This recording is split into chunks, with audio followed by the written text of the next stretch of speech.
ओम शांति। अव्यक्त महावाक्य है, मास्टर ज्ञान सूर्य आत्माओं का कर्तव्य। मास्टर ज्ञान सूर्य आत्माओं का कर्तव्य 15/9/71। इस संगठन को कौन सा संगठन कहेंगे? इस संगठन की विशेषता क्या है?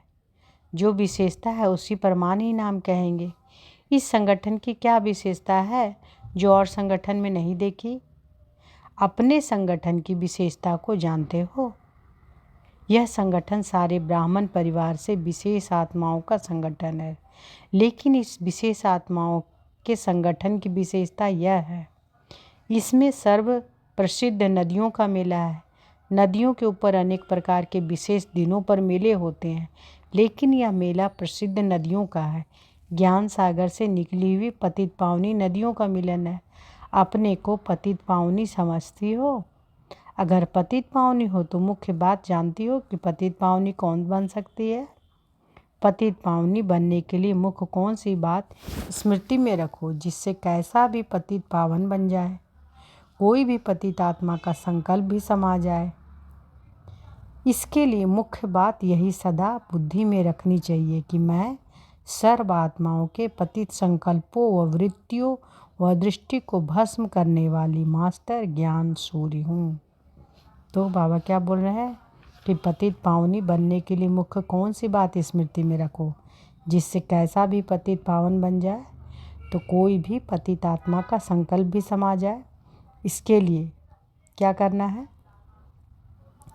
मुख्य बात यही सदा बुद्धि में रहनी चाहिए कि मैं सर्व आत्माओं के पतित संकल्पों व वृत्तियों व दृष्टि को भस्म करने वाले, मैं सर्वात्माओं के पतित संकल्पों व वृत्तियों व दृष्टियों को भस्म करने वाली मास्टर ज्ञान सूर्य हूँ। तो ये सोमान भी हो जाएगा ना। और बाबा क्या कह रहे हैं कि इस तरह से क्या कर सकते हैं, कैसी भी पतित आत्मा हो उसके लिए कैसी भी पतित आत्मा हो, कोई भी पतित आत्मा का संकल्प भी समा जाए। इसके लिए मुख्य बात यही सदा बुद्धि में रहनी चाहिए कि मैं सर्वात्माओं के पतित संकल्पों व वृत्तियों व दृष्टि को भस्म करने वाली मास्टर ज्ञान सूर्य हूँ। अगर मास्टर ज्ञान सूर्य बनकर कोई भी पतित आत्मा को देखेंगे तो जैसे सूर्य अपनी किरणों का कीचड़ा गंदगी के कीटाणु को भस्म कर देते, वैसे कोई भी पतित आत्मा का पतित संकल्प भी पतित पावनी आत्मा के ऊपर वार नहीं कर सकता, और ही पतित आत्माएं आप पतित पावनी के ऊपर बलिहार जाएंगे। अगर कोई भी पतित आत्मा का पतित पावनी के प्रति पतित संकल्प भी उत्पन्न होता है तो क्या समझना चाहिए कि माइक बनी हो, माइट हाउस नहीं बनी हो, है ना। बाबा क्या कह रहे हैं कि अगर कोई भी पतित आत्मा का पतित पावनी के प्रति पतित संकल्प भी उत्पन्न होता है तो क्या समझना चाहिए कि माइक बनी हो, माइट हाउस नहीं बनी हो। इसलिए जैसे माइक का आवाज़ बहुत मीठा भी लगता है और माइक अर्थात आवाज़ कणरस की प्राप्ति कराता है, लेकिन माइट हाउस स्थिति मनरस का अनुभव कराती है। अगर एक बार भी इंद्रियों का रस अनुभव करते हैं तो यह इंद्रियों का रस अनेक अल्पकाल के रस तरफ आकर्षित कर देता है। कोई भी पतित आत्मा का किसी भी इंद्रियों के रस अर्थात विनाशी रस की तरफ आकर्षण ना हो, आते ही अलौकिक अतीन्द्रिय सुख व मन रस का अनुभव करे। इसके लिए पहले पतित पावनी की मन मनाभाव की स्थिति होनी चाहिए। अगर स्वयं कोई भी देह अभिमान व देह की दुनिया अर्थात पुरानी दुनिया के कोई भी वस्तु के रस में जरा भी फंसे हुए होंगे तो अन्य को मन रस का अनुभव कैसे करा सकेंगे? कलयुगी स्थूल वस्तुओं की रसना व मन का लगाव मिट भी गया है, लेकिन उसके बाद फिर कौन सी स्टेज से पार होना है वह जानती हो? लोहे की जंजीरें, मोटी मोटी जंजीरें तो तोड़ चुकी हो, लेकिन कुछ महीन धागे कहाँ कहाँ बंधन मुक्त नहीं बना सकते। वह महीन धागे कौन से हैं यह परखना भी बड़ी बात नहीं इस ग्रुप के लिए। जानती भी हो, चाहती भी हो, फिर बाकी क्या रह जाता है? सभी से महीन धागा कौन सा है? जो ज्ञानी बनने के बाद नया बंधन शुरू होता है। हर एक से सुनाया है यह सभी नोट करना, यह नोट काम में आएंगे। और भी कुछ है, बाबा कह रहे हैं इस ग्रुप में गंगा यमुना इकट्ठी हो गई है, यह विशेषता है ना। सरस्वती तो गुप्त होती है, इसका भी बड़ा गूढ़ रहस्य है। गंगा कौन और यमुना कौन? पहले ये तो बताओ कि सभी से महीन धागा कौन सा है, फिर इसमें आप ही समझ जाएंगे गंगा कौन यमुना कौन। सभी से महीन और बड़ा सुंदरता का धागा एक शब्द में कहेंगे तो मैं शब्द ही है। मैं शब्द देह अभिमान से पार ले जाने वाला है, और मैं शब्द ही देही अभिमानी से देह अभिमान में ले आने वाला है। मैं शरीर नहीं हूँ, इससे पार जाने का अभ्यास तो करते रहते हो, लेकिन यही मैं शब्द की मैं फलानी हूँ, मैं सभी कुछ जानती हूँ, मैं किस बात में कम हूँ, मैं सब कुछ कर सकती हूँ, मैं यह करती हूँ और कर सकती हूँ, मैं जो हूँ जैसी हूँ वह मैं जानती हूँ, मैं कैसे सहन करती हूँ, कैसे समस्याओं का सामना करती हूँ, कैसे मर मर के चलती हूँ, कैसे त्याग करके चल रही हूँ, मैं यह जानती हूँ। ऐसे मैं की लिस्ट सुलटे के बजाय उल्टे रूप में महीन सुंदरता का धागा बन जाता है। यह सभी से बड़ा महीन धागा है ना। तो कौन सा सबसे महीन धागा है? ये मैं शब्द का है ना।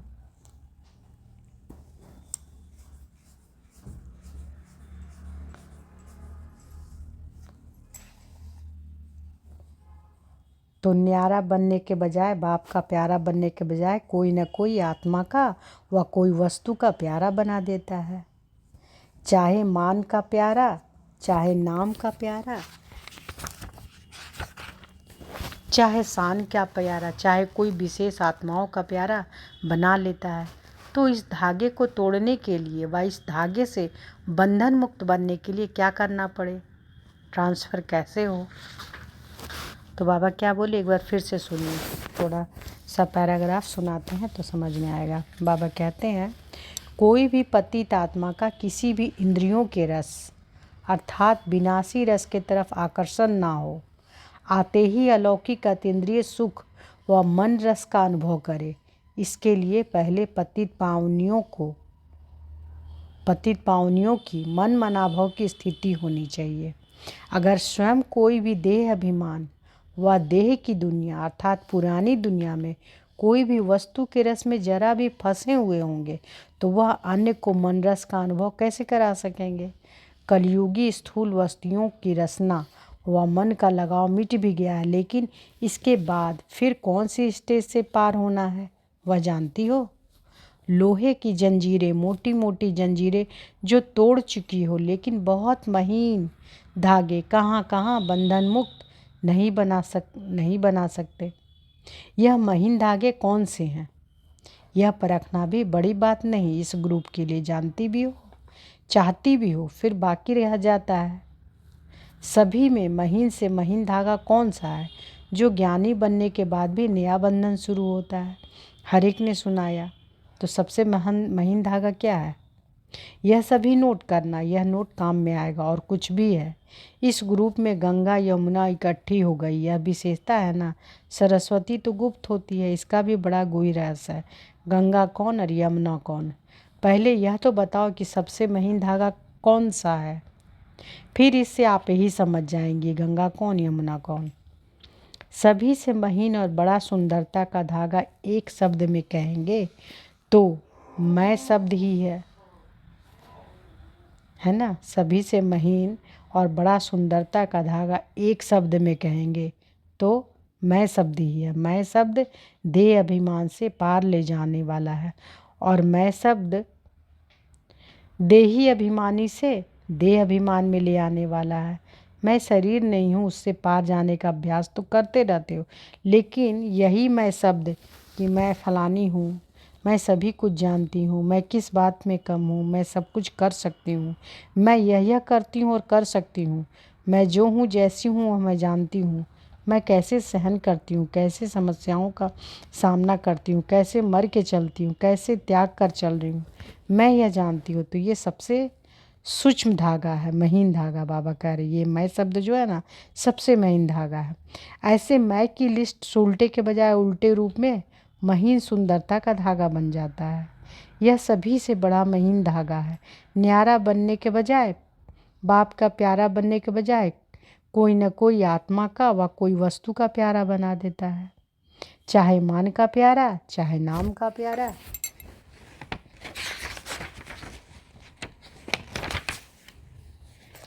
चाहे शान का प्यारा, चाहे कोई विशेष आत्माओं का प्यारा बना लेता है।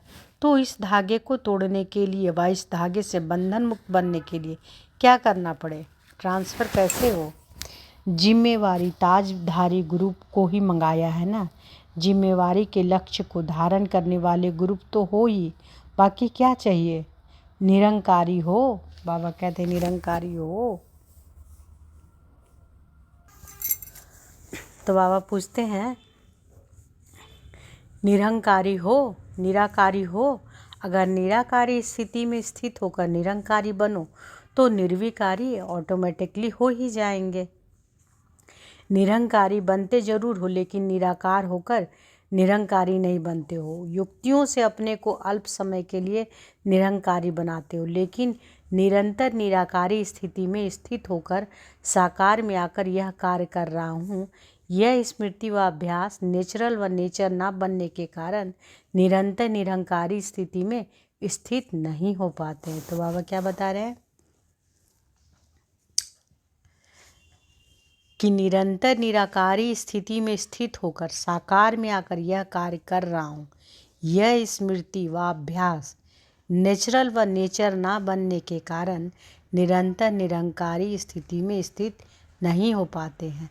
जैसे कोई कहाँ से आता है, कोई कहाँ से आता है, उसको सदा यह स्मृति रहती है कि मैं यहाँ से आया हूँ। सदा यह स्मृति सदैव रहे कि मैं निराकार से साकार में आकर यह कार्य कर रही हूँ। तो सदैव क्या स्मृति रखना है? बाबा क्या कह रहे हैं कि सदैव स्मृति रहे कि मैं निराकार से साकार में आकर यह कार्य कर रही हूँ। बीच बीच में हर कर्म करते हुए इस स्थिति का अभ्यास करते रहो। बीच बीच में हर कर्म करते हुए इस स्थिति का अभ्यास करना है कि मैं कौन हूँ, निराकार आत्मा, और यहाँ पर आई हूँ साकार में कार्य कर रही हूँ। तो बाबा कहते बीच बीच में हर कर्म करते हुए इस स्थिति का अभ्यास करते रहो तो निराकार हो साकार में आने से निरंकारी और निर्विकारी जरूर बन जाएंगे। यह अभ्यास अल्पकालिक के लिए करते भी हो, लेकिन यह इसी को सदा काल में ट्रांसफ़र करो। यूँ बैरागी भी बने हो, वैराग्य वृत्ति है लेकिन सदा काल के लिए और बेहद के बैरागी बनो। नहीं तो कोई हद की वस्तु वैराग्य वृत्ति से हटाने के लिए निमित्त बन जाती है। योग युक्त भी हो, लेकिन योग युक्त की निशानी प्रैक्टिकल कर्म में दिखाओ। आपका हर कर्म हर बोल किसी भी आत्मा को भोगी से योगी बनाए। आपका हर कर्म हर बोल किसी भी आत्मा को भोगी से योगी बनाए। हर संकल्प हर कर्म युक्ति युक्त, राजयुक्त, रहस्य युक्त हो। इसको कहा जाता है प्रैक्टिकल योग युक्त। तो बाबा क्या कह रहे हैं कि आपका हर कर्म हर बोल किसी भी आत्मा को भोगी से योगी बनाए। हर संकल्प हर कर्म युक्ति युक्त, राजयुक्त, रहस्य युक्त हो। इसको कहा जाता है प्रैक्टिकल योग युक्त। अपने संकल्प व बोल में, कर्म में अगर यह तीन बातें नहीं तो व्यर्थ है। अपने संकल्प में, बोल में, कर्म में अगर यह तीन बातें नहीं तो व्यर्थ है। तीन बातें कौन कौन सी बात बाबा वो कह रहे हैं? युक्ति युक्त, राजयुक्त, रहस्य युक्त। अगर राजयुक्त नहीं, बाबा कहते हैं अगर ये तीन बातें नहीं तो व्यर्थ है। अगर राजयुक्त नहीं होगा तो क्या होगा? व्यर्थ। समझना चाहिए कि अभी प्रैक्टिकल योगी नहीं है, लेकिन प्रैक्टिस करने वाले योगी हैं। तो अभी इस बात के ऊपर अटेंशन की आवश्यकता है। फिर कोई भी समस्या व विघ्न, सरकमस्टांस आपके ऊपर वार नहीं कर सकेंगे। प्रैक्टिकल में योग युक्त, ज्ञान युक्त, स्नेह युक्त, दिव्य अलौकिक मूर्त से विश्व के आगे प्रूफ अर्थात प्रमाण बन जाएंगे। जो विश्व के आगे ज्ञान और योग का प्रूफ बनते हैं वही माया प्रूफ होते हैं। तो माया प्रूफ होने के लिए अपने को यही समझो कि मैं ज्ञान और योग का प्रूफ हूँ। यह प्रमाण रूप बनना आत्माओं के अरमानों को खत्म करने वाला है। सदा हर संकल्प और कदम बाप के फरमान पर चलने वाले अन्य आत्माओं के अरमानों को खत्म कर सकते हैं। तो बाबा क्या कह रहे हैं फिर से एक बार सुनिए। आपका हर कर्म, हर बोल किसी भी आत्मा को भोगे से योगी बनाए। हर संकल्प, हर कर्म युक्ति युक्त, हर संकल्प, हर कर्म युक्ति युक्त, राजयुक्त, रहस्य युक्त हो। इसको कहा जाता है प्रैक्टिकल योग युक्त। अपने संकल्प व बोल में, कर्म में अगर यह 3 बातें नहीं तो व्यर्थ है। अगर राजयुक्त नहीं होगा तो क्या होगा? व्यर्थ। समझना चाहिए, अभी प्रैक्टिकल योगी नहीं है लेकिन प्रैक्टिस करने वाले योगी है। तो अभी इस बात के ऊपर अटेंशन की आवश्यकता है। फिर कोई भी समस्या व विघ्न, सर्कमस्टांस आपके ऊपर वार नहीं कर सकेंगे। प्रैक्टिकल में योग युक्त, ज्ञान युक्त, स्नेह युक्त दिव्य अलौकिक मूर्त से विश्व के आगे प्रूफ अर्थात प्रमाण बन जाएंगे। जो विश्व के आगे ज्ञान और योग का प्रूफ बनते हैं, जो विश्व के आगे ज्ञान और योग का प्रूफ बनते हैं वही माया प्रूफ होते हैं। तो माया प्रूफ होने के लिए अपने को यही समझो कि मैं ज्ञान और योग का प्रूफ हूँ। यह प्रमाण रूप बनना आत्माओं के अरमानों को ख़त्म करने वाला है। सदा हर संकल्प और कदम बाप के फरमान पर चलने वाले अन्य आत्माओं के अरमानों को ख़त्म कर सकते हैं। अपने अंदर भी पुरुषार्थ का, सफलता का अरमान रह जाता है। इसका भी कारण है कहाँ न कहाँ कोई न कोई फरमान नहीं पालन होता है। तो बाबा क्या करे कि अपने अंदर भी पुरुषार्थ का, सफलता का अरमान रह जाता है। इसका भी कारण है कहाँ न कहाँ कोई न कोई फरमान नहीं पालन होता है। तो जिस घड़ी भी अपने पुरुषार्थ के ऊपर, वह सर्विस की सफलता के ऊपर, वह सर्व के स्नेह और सहयोग के प्राप्ति के ऊपर जरा भी कमी व उलझन आए तो चेक करो कौन से फरमान की कमी है जिसका प्रत्यक्ष फल 1 सेकंड के लिए भी अनुभव कर रहे हैं। फरमान सिर्फ मुख्य बातों का नहीं, फरमान हर समय हर कर्म के लिए मिला हुआ है। सवेरे अमृत बेले से लेकर रात तक अपनी दिनचर्या में जो फरमान मिले हैं उनको चेक करो। वृत्ति को, दृष्टि को, संकल्प को, स्मृति को, सर्विस को, संबंध को, सभी को चेक करो, है ना। तो बाबा क्या कह रहे हैं?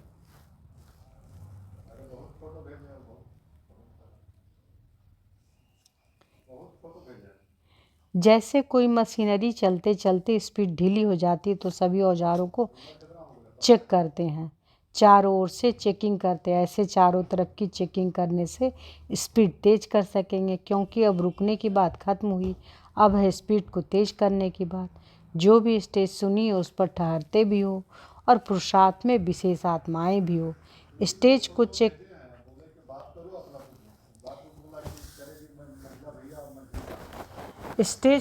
करने में ठीक हो, लेकिन अभी क्या करना है? स्टेज को चेक करने में ठीक हो लेकिन अभी क्या करना है? परसेंटेज को बढ़ाओ। परसेंटेज कम है, पेपर जो दिया उसकी रिजल्ट यह है।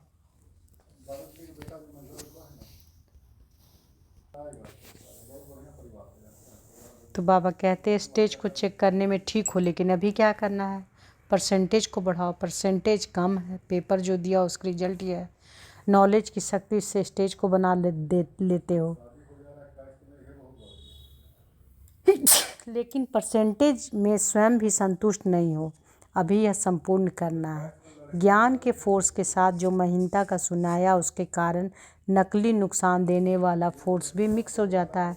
नकली फोर्स नुकसान देने वाला फोर्स ना आए उसके लिए क्या बात स्मृति में रखेंगे? अगर हर आत्मा के प्रति तरस की भावना सदा के लिए रहे तो ना किसी का तिरस्कार करेंगे, ना किसी द्वारा अपना तिरस्कार समझेंगे। तो क्या समझना, अगर हर आत्मा के प्रति तरस की भावना सदा के लिए रहे तो ना किसी का तिरस्कार करेंगे, ना किसी द्वारा अपना तिरस्कार समझेंगे। यहाँ तरस होगा वहाँ फोर्स कभी भी नहीं हो सकता। जहाँ रहम दिल बनना चाहिए वहाँ रहम दिल बनने के बजाय वो रोबदार बन जाते हैं। लेकिन यहाँ विश्व महाराजन नहीं हो, अपने को स्टेट के मालिक समझते हो ना। यह सभी स्टेट मिनिस्टर्स आए हुए हैं, तो स्टेट के मालिक समझने से निराकारी और निरंकारी के स्टेज भूल जाते हो।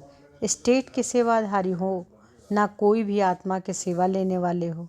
स्टेट के सेवाधारी हो ना कि कोई भी आत्मा के सेवा लेने वाले हो। अगर कोई यह संकल्प भी आता है ना कि मैंने इतने किया, मुझे इससे कुछ सान मान और महिमा मिलनी चाहिए, यह भी लेना हुआ, लेने की भावना हुई, दाता के बच्चे, अगर यह भी लेने का संकल्प करते हो तो दाता नहीं हुए, यह भी लेना है।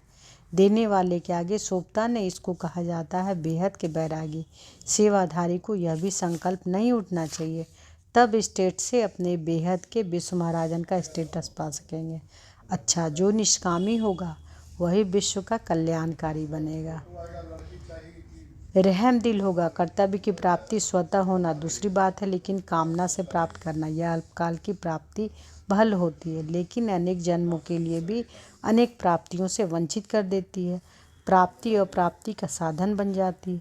फल की प्राप्ति होना दूसरी बात है, प्रकृति दासी होना दूसरी बात है। ऐसे अल्पकाल के प्राप्ति के रूप को परखते चलना। कोई समझते हैं शक्ति नहीं है, क्यों? वेस्टेज ज़्यादा है, वेस्टेज होने के कारण स्टेज बढ़ती नहीं है। अच्छा, ओम शांति।